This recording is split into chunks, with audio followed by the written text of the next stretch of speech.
అందరికీ నమస్కారం. రాధారమణం తెలుగు ఆడియో నావల్స్కి స్వాగతం.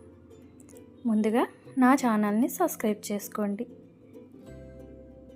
మా ఊరు తిరిగిన స్వాతి పుస్తకం అనే చిన్న కథని చెప్పబోతున్నాను. సమయం 11 గంటలు దాటుతుంది. సూర్యుడు నడినెత్తి మీదకి వస్తూ తన ప్రతాపాన్ని చూపిస్తూ ఉన్నాడు. ఒక 25 సంవత్సరాల వ్యక్తి కాళ్ళకి చెప్పులు లేకుండా రోడ్డుకి కొంచెం పక్కకి నిలబడి చేతులు వెనక్కి పెట్టుకుని షార్ట్ టీషర్టు వేసుకుని ఆ రోడ్డు చివరన మూలకి చూస్తూ ఇప్పటికీ రావాలి, ఇంకా రాలేదేంటి అనుకుంటూ ఏదో వస్తుంది అనుకుంటూ అటువైపు చూస్తూ ఉంటాడు బడ్డు. కానీ తను చూసేది మాత్రం రావడం లేదు. ఎండ నడినెత్తి హీటెక్కిచ్చేస్తూ ఉంటుంది. రోడ్డుకి ఇరువైపులా చిరు వ్యాపారస్తులు ఆ వ్యక్తినే చూస్తూ వాళ్ళ వ్యాపారం చేసుకుంటూ ఉంటారు. అక్కడ చిన్న కాకా హోటల్ చివరి దోశ వేయడానికి పెనం మీద నీళ్లు జల్లుతూ ఉంటే అది ఉష్మంటూ శబ్దం వస్తుంటే ఆ దోశ పిండి పెనం మీద వేసి దోశ వేస్తూ రోడ్డు మీద నిలబడిన వ్యక్తిని చూస్తూ, అరే బడ్డు, ఎంతసేపు అలా రోడ్డు మీద నిలబడతావు? ఎండ గీరెక్కిపోతుంది, ఇలా రా నాన్న, దోశ తిను, ఈలోగా వచ్చేస్తుందిలే అంటూ దోశ వేసే వ్యక్తి పిలుస్తాడు బడ్డూని. ఇంతసేపు చూశాను కదా బాబాయ్, ఇంకొంతసేపు వచ్చేస్తుంది అంటూ ఎండ కళ్ళకి తగులుతుంటే తన చెయ్యిని అడ్డు పెట్టుకుంటూ అటువైపే చూస్తూ ఉంటాడు బడ్డు. కింద కాలు కాలిపోతూ ఉంటాయి. అయినా అక్కడే నిలబడి తన ఎదురు చూసే సిటీ బస్సు కోసం ఎదురు చూస్తూ ఉంటాడు బడ్డు. ఆ ఎండకి రోడ్డు మీద గుతకలకు వస్తూ పోయే వాహనాల వల్ల ఇసుకుని రేపుతూ ఉంటే ఆ దుమ్ము మొత్తం తన మీదకి వస్తుంటే దాన్ని తన మీదకి రానివ్వకుండా చేతితో అటు ఇటు అంటూ తన ముక్కును మూసుకుంటూ అలానే అరగంట పాటు అక్కడే నిలబడి ఎదురు చూస్తూ ఉంటాడు బడ్డు. ఈలోగా వెనుక నుండి వాళ్ళమ్మ, ఏంటి బడ్డు, ఎంతసేపు అలా ఎదురు చూస్తూ అక్కడే నిలబడి ఉంటావు? వస్తుంది కదరా, వెళ్ళి ముందు షాపు తెరు, ఇలా అయితే మన షాప్ను మూసేసుకోవాలి అంటూ రుసరుసలాడిపోతూ ఎండలో నుంచున్నావు, నల్లగా అయిపోతావరా నాన్న అంటూ కేకలు వేస్తూ ఉంటుంది వాళ్ళ అమ్మ. వెళ్తున్నా అమ్మా అంటూ ఇంకా ఆ సిటీ బస్సు రావడం లేదని విసుగు చెంది తన షాపు తెరవడానికి వెనక్కి తిరిగిదామని అనుకునేసరికి అప్పుడే హారన్ కొట్టుకుంటూ ఒక సిటీ బస్సు రావడాన్ని చూస్తూ మెరిసే కళ్ళతో తన షర్టుని సరిచేసుకుంటూ వచ్చేస్తుంది అని మంచి హుషారుగా ఆ బస్సుకి ఎదురు వెళ్ళి నిలబడతాడు బడ్డు. ఆ బస్సు తన ఎదురుగా వచ్చి ఆగుతుంది. ఆ ఊరికి ఆ సిటీ బస్సు ఒక్కటే. ఉదయం ఒకసారి, సాయంత్రం ఒకసారి సిటీకి తీసుకుని వెళ్తుంది. అక్కడ ప్రయాణికులు ఆ ఊరు నుండి సిటీకి వెళ్ళాలంటే ఆ బస్సులో 2 గంటల ప్రయాణం పడుతుంది. అందుకే ఆ ఊరి వాళ్ళు ఏవైనా కావాలంటే ఆ సిటీ బస్సు డ్రైవర్కి డబ్బులు ఇస్తే వాళ్ళకి కావలసినవి తెచ్చిపెడుతూ ఉంటాడు. అలా బడ్డు అందులో ఉన్న డ్రైవర్ని చూస్తూ, బాబాయ్, నీకోసమే గంట నుండి ఎదురు చూస్తున్నాను, ఎందుకు ఇంత ఆలస్యం అయింది? పోనీలే, ఇప్పటికైనా వచ్చావు, ఇంతకీ నేను తెమ్మనిది తెచ్చావా అని ఆశగా అడుగుతాడు బడ్డు. బస్సులో ఉన్న డ్రైవర్ బాబాయ్, అయ్యో బడ్డు, ఈరోజు తేవడం మర్చిపోయానురా అని చెప్పేసరికి బడ్డు నీళ్లు గారిపోతూ, మర్చిపోయావా బాబాయ్ అని ఉసూరుమంటూ, సరేలే, రేపు వచ్చేటప్పుడు మాత్రం మర్చిపోకు అంటూ వెనుదిరుగుతుంటే బడ్డు అని పిలుస్తాడు ఆ డ్రైవర్. బడ్డు ఆ పిలుపుకి వెనకకు తిరగగానే తన చేతిలో అది చూపిస్తూ, నువ్వు తెమ్మన్న తరువాత నేను తేకుండా ఎలా ఉంటాను బడ్డు? ఏది మర్చిపోయినా వారానికి ఒక్కసారి వచ్చే ఈ పుస్తకం మాత్రం మర్చిపోను అంటూ ఒక స్వాతి పుస్తకాన్ని తీసి బడ్డు చేతికిస్తాడు ఆ డ్రైవర్. బడ్డు వెంటనే దాన్ని ఆనందంగా చూస్తూ ఆ స్వాతి పుస్తకాన్ని తన చేతిలోకి తీసుకుని పుస్తకం మీద ఉన్న ఒక హీరోయిన్ బొమ్మని చూస్తూ, ఈ హీరోయిన్ పలానా సినిమాలో చేసింది కదా, మళ్ళీ కొత్తగా వేరే సినిమాలో ఏమైనా హీరోయిన్గా చేస్తుందా అనుకుంటూ తన షర్టు జేబులో నుండి 4 రూపాయల చిల్లరని తీసి, ఇదిగో బాబాయ్ అంటూ డ్రైవర్ బాబాయ్కి ఇస్తుంటే, వద్దు బడ్డు, పట్టుకెళ్ళు, నువ్వు చదివిన తరువాత నాకివ్వడం మర్చిపోకు, నేను ఖాళీ సమయాల్లో చదువుతాను అంటూ ఆ బస్ డ్రైవర్ బడ్డుని చూసి తన తలని చెరుపుతూ నవ్వుకుంటూ ఆ బస్సుని పోనిస్తాడు ఆ డ్రైవర్. ఆ బస్సు హారన్ కొట్టుకుంటూ వచ్చేసరికి అక్కడున్న చిన్న చితక షాప్లో ఉన్న వాళ్ళు బడ్డు చేతిలో ఉన్న పుస్తకాన్ని చూస్తూ అప్పుడే వారం అయిపోయిందా అనుకుంటూ ఉంటారు.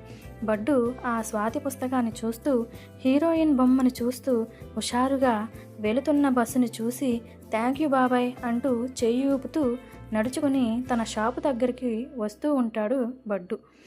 అప్పుడే పక్కనున్న బట్టల షాపు షావుకారు ఆ స్వాతి పుస్తకం కోసమే ఎదురు చూస్తూ ఉంటాడు.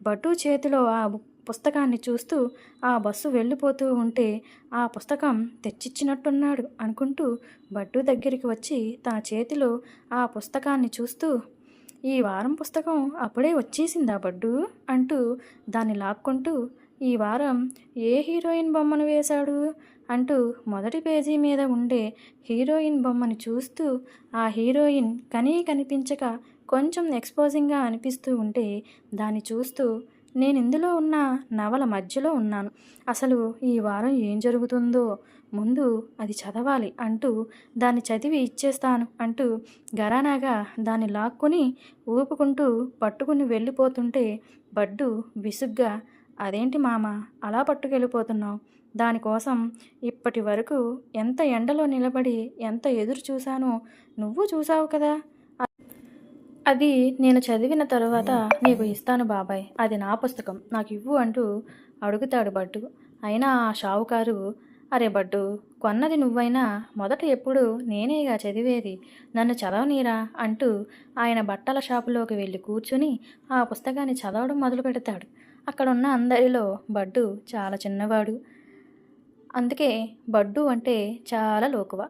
అందరికీ తలలో నాలుకలా అందరి దగ్గర ముచ్చట్లు చెబుతూ మంచిగా ఉంటూ తన పని తను చేసుకుంటూ ఉంటాడు బడ్డు. స్వాతి పుస్తకం అనేది తనకి ఒక వ్యసనం. అది చదువుకుంటూ పని చేసుకోవడం అంటే తనకి చాలా ఇష్టం. అలసటగా ఉన్నప్పుడల్లా ఒక్కసారి ఆ పుస్తకాన్ని తిరగేస్తే కొంచెం ఒత్తిడి తగ్గి భావన కలుగుతూ ఉంటుంది బడ్డుకి. అలా దాని ద్వారా అందులో ఎన్నో విషయాలు తెలుసుకుంటూ రెట్టింపు ఉత్సాహంతో తన షాప్ని ఇంకా తన తెలివితేటలుగా ముందుకు తీసుకుని వెళ్తూ ఉంటే ఒక సాధారణ మధ్యతరగతి యువకుడు బడ్డు. ఆ షావుకారు ఆ పుస్తకం చదువుతూ ఆ షాప్లో వచ్చే వాళ్ళకి బట్టలు చూపిస్తూ ఏవో కబుర్లు చెబుతూ ఉంటాడు ఆ షావుకారు. బడ్డు విసుగ్గా ఆ పక్కనే ఉన్న తన ఇంటికి వచ్చి కూర్చుంటాడు.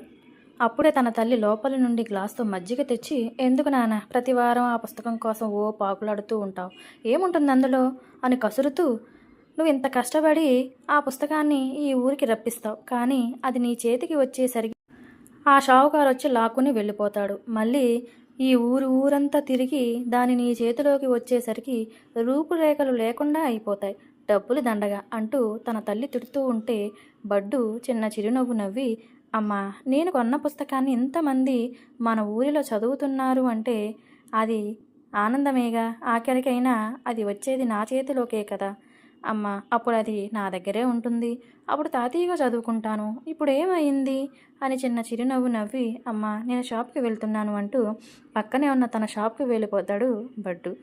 ఆ తల్లి వెళ్తున్న తన కొడుకును చూస్తూ, ఏంటో పిచ్చి నాన్న, ఈ పుస్తకాలు పిచ్చి, వీటి కోసం డబ్బు తగలేసి మరీ కొనుక్కుని చదువుతూ ఉంటాడు, ఏముంటుందో అందులో, అయినా సొమ్మొకరిది సోకొకరిది అని ఊరికనే అనలేదు పెద్దలు, డబ్బులిచ్చి ఆ పుస్తకం ఏదో వాళ్ళు కూడా రప్పించుకోవచ్చు కదా అని రుసరుసమంటూ తన పని తను చేసుకుంటూ ఉంటుంది తన తల్లి.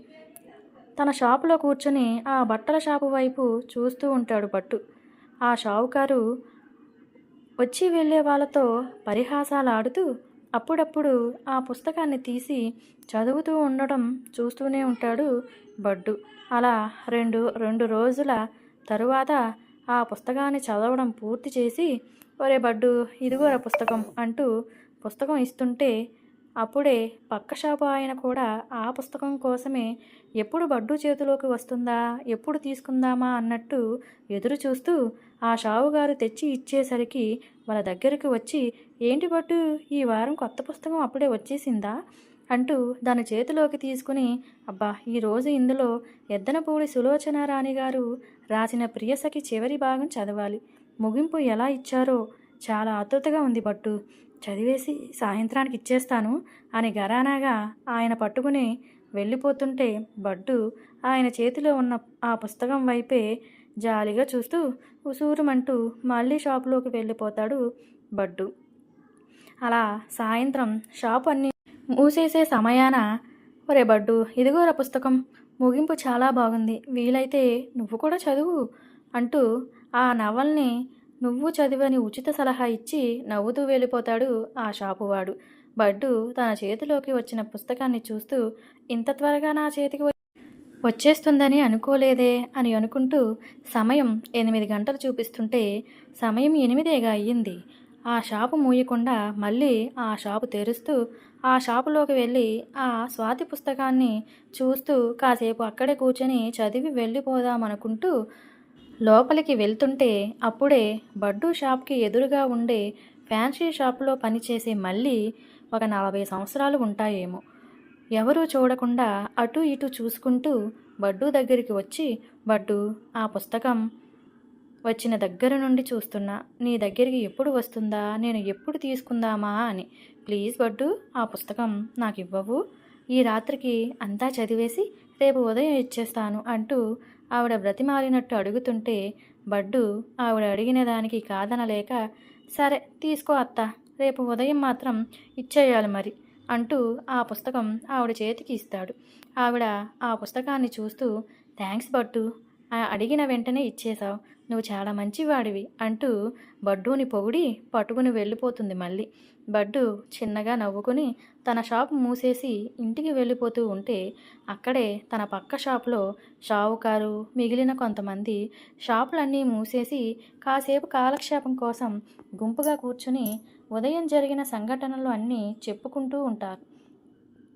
అప్పుడే మళ్ళీ ఆ స్వాతి పుస్తకాన్ని బడ్డు దగ్గర నుండి తీసుకుని వెళ్తుంటే వాళ్ళ కళ్ళల్లో పడుతుంది. ఆ షావుకారు మల్లిని చూస్తూ, చూసారా ఆ మల్లిని, ఆ పుస్తకాన్ని ఎలా దొంగచాటుగా పట్టుకెళ్తుందో, మొగుడు దుబాయ్లో ఉన్నాడు, ఇదేమో ఆ షాపులో పనిచేస్తూ ఆ ఓనర్ గాడితో ఒకటే ఇకయికలు పకపకలు అంటూ, అయినా దానికెందుకురా ఆ పుస్తకం, పని చేసుకుని బ్రతికేదానికి, మనలాంటి సంసారాలు చేసుకునే వాళ్ళకి ఆ పుస్తకంలో సలహాలు సూచనలు అన్నీ తెలుసుకుంటూ ఉంటాం, ఇది పట్టుకెళ్ళి అందులో ఏం చదువుతుందంట అంటూ హేళనగా మాట్లాడుతూ ఉంటాడు ఆ షావుకారు. పక్కన ఉన్న ఆ ఊరి వ్యక్తికి ఆయన మాటలు విసుగుగా అనిపించి, నీ షాప్లో పని చేయమంటే పని చెయ్యలేదని అక్కసుతో వాడి దగ్గర పని చేస్తుంది అని బాగా, నీ దగ్గర పనిలో చేరలేదని అక్కసుతో నీకు బాగానే మండుతున్నట్టుందే, ఇంతకు ముందేగా నువ్వు కూడా ఆ పుస్తకాన్ని పట్టుకెళ్ళి 2 రోజులు చదివావు, మళ్ళీ కూడా అందులో నువ్వు చదివేదే చదువుతుంది అని అంతే ఎటగారంగా అంటాడు ఆ వ్యక్తి. ఆ షావుకారు రుసరుసమంటూ, అది నా షాపులో పని చేయకపోవడమే మంచిది, లేకపోతే నన్ను కూడా దానివైపు తిప్పుకొని నా షాపులో వచ్చే డబ్బుని సగం అదే నొక్కేసేది, అయినా అది ఏ పుస్తకాన్ని పట్టుకెళ్తే నాకెందుకు, ఏం చదివితే నాకెందుకు అంటూ విసిరిగా వెళ్ళిపోతాడు ఆ షావుకారు. అదంతా వింటున్న బడ్డు నవ్వుకుంటూ, ఏంటో ఈ మనుషులు ఉదయం అంతా కలుసుంటారు, రాత్రి అయ్యేసరికి ఇలా అంటా అలా అంటా అంటూ జరిగినంత చెప్పుకుంటూ ఒకరికొకరు నిజస్వరూపాలన్నీ తెలిసిపోయేలా చేసుకుంటూ ఉంటారు. అయినా మళ్ళీ ఉదయం అయ్యేసరికి ఏమీ జరగనట్టు అందరూ కలిసిపోతారు అని నవ్వుకుంటూ, ఆ పుస్తకం నా చేతిలోకి ఎప్పుడు వస్తుందో, ఎప్పుడు చదువుతాను అనుకుంటూ నిట్టూరుస్తూ తన ఇంటికి వెళ్ళిపోతాడు బడ్డు. అలా 2 రోజుల తరువాత ఉదయం మళ్ళీ యథాప్రకారం షాపు తెరుస్తూ ఉండగా బడ్డు మళ్ళీ షాపుకి వచ్చిందా లేదా అని చూస్తూ ఉంటాడు. కానీ మళ్ళీ కనిపించకపోయేసరికి ఈరోజు కూడా పుస్తకం తన చేతికి రాదనుకుంటూ ఉండగానే మళ్ళీ బడ్డు అని పిలుస్తూ, ఇదిగో నీ పుస్తకం, ఇందులో ఉన్న నవలలంటే నాకు చాలా ఇష్టం బడ్డు, ఇవన్నీ చదవడానికి నాకు 2 రోజులు పట్టింది తెలుసా, నీకు ఇద్దామనుకుని తెస్తుంటే మా ఇంటి పక్కన ఆంటీ నా చేతిలో ఈ పుస్తకాన్ని చూసి, నేను చదివి ఇస్తాను అప్పుడు పట్టుకుని వెళ్ళు అని ఆవిడ లాక్కుని చదివి ఇచ్చేసరికి ఇదిగో ఇన్ని రోజులు పట్టింది అంటూ నవ్వుతూ ఆ పుస్తకాన్ని బడ్డు చేతిలో పెట్టేసి మెల్లగా నడుచుకుని వెళ్ళిపోతుంది మళ్ళీ. బడ్డు ఆ పుస్తకం తన చేతికి వచ్చేసరికి అని నిట్టూస్తూ నవ్వుకుంటూ తన షాపులోకి వెళ్ళి కూర్చొని ఆ పుస్తకాన్ని చదువుదామని అనుకునేసరికి దాని రూపురేఖలు మారిపోయి కనిపిస్తూ ఉంటే ఎదర పేజీలో హీరోయిన్ ముఖం సగం వరకు చిరిగిపోయి కనిపిస్తుంది. ఆ పుస్తకం మొత్తం మాసిపోయినట్టు కనిపిస్తూ ఉంటుంటే బడ్డు ఆ పుస్తకాన్ని అటు ఇటు తిప్పుతూ నవ్వుకుంటూ అక్కడ చిన్న గమ్ బాటిల్ తీసి ఆ చిరిగిన పేజీని అతికించేసరికి ఆ హీరోయిన్ బొమ్మ కొంచెం అందంగా కనిపిస్తూ ఉండేసరికి ఇప్పుడు బాగుంది అనుకుంటూ ఆ పుస్తకాన్ని చదువుదామని అనుకుంటాడు బట్టు. కానీ ఆ రోజు ఒకరి తర్వాత ఒకరు ఆ షాపులోకి రెస్ట్ లేకుండా రావడంతో తను ఆ పుస్తకం చదివే తీరిక లేకుండా అయిపోతుంది. అలా సాయంత్రం వరకు గడిచిపోతుంది. పని ఒత్తిడితో ఆ రోజు రాత్రి షాపు మూసేసి ఆ పుస్తకాన్ని ఆ సొరుగులోనే మర్చిపోయి ఇంటికి వెళ్ళిపోతాడు బడ్డు. ఇంటికి వెళ్ళి భోజనం చేసి పడుకుందామని అనుకునే సమయానికి అప్పుడు పుస్తకం గుర్తొస్తుంది బడ్డూకి. అయ్యో! ఇప్పటి వరకు ఆ పుస్తకం నా చేతికి రాలేదే అని బాధపడ్డాను. నా చేతికి వచ్చిన తర్వాత ఈరోజు పని ఒత్తిడిలో మర్చిపోయాను అనుకుంటూ సమయం చూసేసరికి అర్ధరాత్రి 11 అవుతుంది. షాపు దగ్గరికి వెళ్ళి తెరిచి ఆ పుస్తకాన్ని తీసుకుని మళ్ళీ ఇంటికి వచ్చేసి తన తల్లిదండ్రులందరూ నిద్రిస్తుంటే మెల్లగా వాళ్ళకి ఏ డిస్టర్బెన్స్ చేయకుండా గదిలోకి వెళ్ళి తలుపు గడియ వేసుకుని చదవడం మొదలు పెడతాడు బడ్డు. ముందుగా తనకు ఇష్టమైన నవల ఎద్దనపూడి సులోచన రాణి గారి ప్రియసఖి నవల ముగింపు అని తెలిసి వెంటనే ఆ పేజీని తీసి చకచకా చదివేస్తాడు. ఆ చదివినంతసేపు ఆవిడ రాసిన ఆలోచన విధానానికి మనుషుల మధ్య ప్రేమాభిమందానికి ముద్దుడైపోతూ చాలా శ్రద్ధగా చదువుతూ ఉంటాడు. దాన్ని పూర్తి చేసేసరికి తెల్లవారుజాము 4 గంటలవుతుంది. ఆ నవలు చదువుతున్నంతసేపు మనసులో ఏదో భావన కలుగుతూ ఉంటుంది.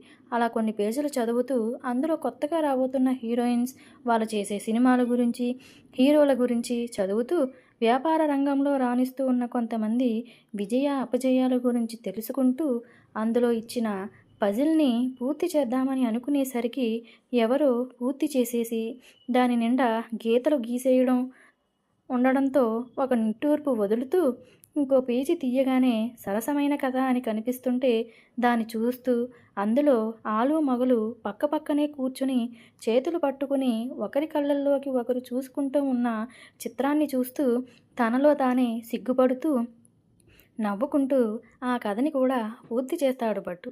అలా చివరి పేజీకి చేరుకునేసరికి సమయం 5 గంటలవుతుంది. ఇక చివరన ఉన్న మీ శీర్షికని కూడా చూస్తూ అందులో ఉండే చిలిపి ప్రశ్నలు జవాబులు చదువుకుంటూ నవ్వుకుంటూ ఆ స్వాతి పుస్తకాన్ని పూర్తిగా చదివిన భావనతో మనసు ప్రశాంతంగా అనిపిస్తుంటే ఆ పుస్తకాన్ని తన దిండు కింద పెట్టుకుని తను పడుకుని నిద్రపోదామన్నా ఆ చదివిన నవలలో సంఘటనలే గుర్తుకొస్తూ ఉంటే అయ్యో ఆ హీరో ఇలా ఎందుకు చేశాడు, పాపం హీరోయిన్ ఎంత బాధపడుతుంది అనుకుంటూ వాటి ఊహలతోనే తన తల కింద చేతులు పెట్టుకుని ఆ పుస్తకాన్ని చదివిన భావన తనలో నుండి పోవడం లేదు. ఏదో ఆనందం, ఏదో తెలియని బాధ, ఏదో కావాలనిపించే కోరిక ఇవన్నీ ఆవహిస్తూ ఉంటే సమయం చూసేసరికి 5 గంటలు దాటిపోతుంది. బడ్డు చిన్నగా నవ్వుకుంటూ ఈ పుస్తకం చదువుతూ ఉంటే సమయమే తెలియలేదు, తెల్లారిపోయింది అన్న విషయం కూడా మర్చిపోయాను ఏంటో అనుకుంటూ కళ్ళు మూసుకుని మనసు ప్రశాంతంగా అనిపిస్తుంటే అలానే ఆలోచించుకుంటూ నిద్రపోతాడు బడ్డు. అలా బడ్డు తన చేతికి వచ్చిన పుస్తకం చదవడానికి వారం రోజులు పడుతుంది. ఆ పుస్తకం చదివిన తెల్లారే అప్పుడే వారం అయిపోయింది అనుకుంటూ ఆ పుస్తకాన్ని పట్టుకుని మళ్ళీ అదే స్థానంలో సిటీ బస్సు కోసం నిలబడి ఎదురు చూస్తూ ఉంటాడు. ఈసారి త్వరగానే వచ్చేస్తుంది ఆ బస్సు. తన ముందు ఆగుతుంది బస్సు. అందులో డ్రైవర్ని చూస్తూ ఇదిగో బాబాయ్ పుస్తకం అడిగావు కదా అని ఆ డ్రైవర్ బాబాయ్కి ఇస్తుంటే తను తెచ్చిన కొత్త పుస్తకాన్ని బడ్డు చేతికి నవ్వుతూ ఇస్తాడు. దాన్ని చేతిలోకి తీసుకుని ఆ డ్రైవర్కి బాయ్ చెప్పి దాని మొదటి పేజీని చూస్తాడు బడ్డు. ఈసారి వినాయకుడి బొమ్మ దర్శనమిస్తుంది. ఈ వారంలో వచ్చే వినాయక చవితికి సంబంధించిన వ్రతం కోసం పూజ ఎలా చేసుకోవాలి అని మొదటి పేజీలో పెద్ద పెద్ద అక్షరాలతో కనిపిస్తుంటే అప్పుడే వినాయక చవితి వచ్చేసిందా అనుకుంటూ ముందు పుస్తకానికి ఈ పుస్తకాన్ని కలిపి డబ్బులు ఆ డ్రైవర్ బాబాయికి ఇచ్చేసి తన షాపులోకి వెళ్తుంటే ఈసారి షావుకారు రాకపోయేసరికి బడ్డూనే వెళ్ళి ఆ పుస్తకాన్ని ఆ షావుకారికి ఇచ్చేసి నవ్వుతూ తన షాపులోకి వెళ్ళి తన షాపు ఓపెన్ చేసి కూర్చుంటాడు బడ్డు. ఇలా ఇంకొక పుస్తకం తన చేతికి అందుతుంది. ఆ పుస్తకం ఆ ఊరు మొత్తం తిరిగి తిరిగి వారం చివరి రోజున బడ్డూకి చేరుతుంది. అప్పటి రోజులే ఎంతో బాగుండేవి. పుస్తకాలలోనో, పేపర్లలోనో ఎక్కడో ఏదో జరిగితే తెలుసుకోవడానికి నెలో సంవత్సరమో పడుతుంది. ఒక వయసుకు వచ్చిన వాళ్ళు ఆ పుస్తకాలలో ఉన్నది చదివి జ్ఞానాన్ని సంపాదించుకునేవారు. కానీ ఇప్పటి రోజుల్లో 10 సంవత్సరాలు పూర్తి కాకుండానే అన్నీ తెలిసిపోతున్నాయి. ఏమైనా అప్పటి రోజులే బాగుండేది. అందరి పనులు అయిపోయిన తర్వాత ఒక చోట చేరి చెట్టు కిందనో, నీడగా ఉన్న ప్రాంతంలోనో గుమ్మిగూడి కూర్చుని ఒక విషయాన్ని చర్చించుకుంటూ ఇలా జరిగిందంట అని అందరూ చెప్పుకుంటూ ఏదో పిచ్చాపాటి విశేషాలతో నవ్వుకుంటూ చాలా సంతోషంగా ఆ రోజులు గడిచిపోతూ ఆనందంగా, ఆరోగ్యకరంగా బ్రతికేసేవారు. ఆ రోజులు మళ్ళీ తిరిగి రావు. ఏమంటారు? అప్పటి పుస్తకాన్ని ఇప్పటికీ దాచుకుని అప్పుడప్పుడు తిరగేస్తూ ఉంటారు. ఇలా స్వాతి పుస్తకాన్ని చదివే అలవాటు, దానితో ఉండే అనుబంధం మీలో ఎంతమందికి ఉందో కామెంట్స్ రూపంలో తెలియజేయగలరు. ఇది ఎవరిని ఉద్దేశించి రాసినది కాదు. ఒకప్పుడు స్వాతి పుస్తకానికి మా ఊరికి ఉన్న అనుబంధం ఇది. ఆ స్వాతి పుస్తకం మా ఊరిలో ఇలా తిరిగేది అని చెప్పడానికే ఈ చిన్న కథ. ఏమైనా తప్పుగా రాసి ఉంటే మన్నించగలరు. నా స్టోరీ నచ్చినట్టయితే లైక్ చేయండి. నా ఛానల్ని సబ్స్క్రైబ్ చేసుకోండి. నమస్తే.